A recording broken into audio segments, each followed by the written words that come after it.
এবাৰ কি হ'ল কলেজত লেকচাৰ চলি আছিলে ষ্টুডেণ্ট মানে ক্লাছ চলি আছে আৰু তেনেকুৱাতে এজন ল'ৰা শুই গ'ল টোপনি আহিলে তেওঁ শুই গ'ল ঠিক আছে আৰু ক্লাছত বৰ্ডত মানে অংক ক্লাছ চলি আছিলে অংক কৰাই আছিলে তেওঁ সাৰ পাই দেখিলে যে 3টা কুৱেশ্যন লিখি থোৱা আছে বৰ্ডত 3টা কুৱেশ্যন বৰ্ডত লিখি থোৱা আছে সি সাৰ পাই কি কৰিলে লগে লগে মানে ক্লাছটো শেষ হোৱাৰ সময়ত সি সাৰ পালে আৰু 3টা কুৱেশ্যন দেখিলে আৰু কুৱেশ্যন কেইটা সি লগে লগে লিখিলে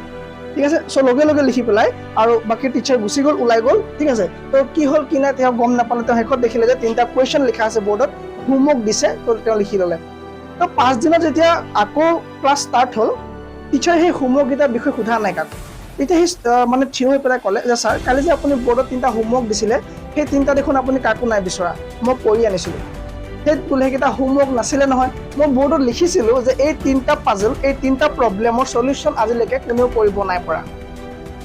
ঠিক আছে তো সি ক'লে ছাৰ এই যে মই হোমৱৰ্ক বুলিহে মই এটা কৰি আনিছোঁ বাকী দুটা মই নোৱাৰিলোঁ কিন্তু এটা মই কৰি আনিছোঁ ছাৰ আপুনি যে মই এটা পাৰিলোঁ বাকী দুটা নোৱাৰিলোঁ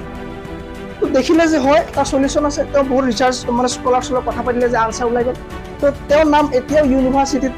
মানে কি কোৱা হৈছে লিখি ৰখা হৈছে ইমানেই ব্ৰিলিয়াণ্ট চ' তেওঁ পাৰিলে কেনে তেওঁ পঢ়াৰ কাৰণটো হ'ল যে যেতিয়া ক্লাছত টিচাৰে নেক্সট 3টা লিখিছিলে আৰু লিখি পেলাই যেতিয়া কৈছিলে যে এই 3টা প্ৰব্লেমৰ আজিলৈকে কি নাই সলিউশ্যন নাই এই 3টা প্ৰব্লেমৰ আজিলৈকে কি নাই সলিউশ্যনছ নাই বুলি কোৱা কথাটো তেওঁ নুশুনিলে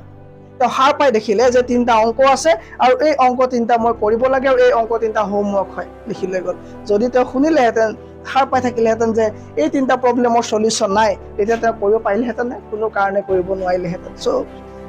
আমাক এইবিলাক ট্ৰেইন কৰা গ'ল আমি তুমি ছায়েন্স নপঢ়িবা নোৱাৰিবা আৰ্টছ পঢ়া আমুক নপঢ়িবা তুমি আছামিজ লোৱা মই এইটো ক'ব যোৱা নাই যে কাকো মই হেৰি ক'ব যোৱা নাই তাৰমানে তুমি ফিজিক্স নল'বা কেমেষ্ট্ৰি নল'বা তো তুমি যিটো মানে একদম বেলেগ ধৰণে আমাক কৰা গ'ল ঠিক আছে চ'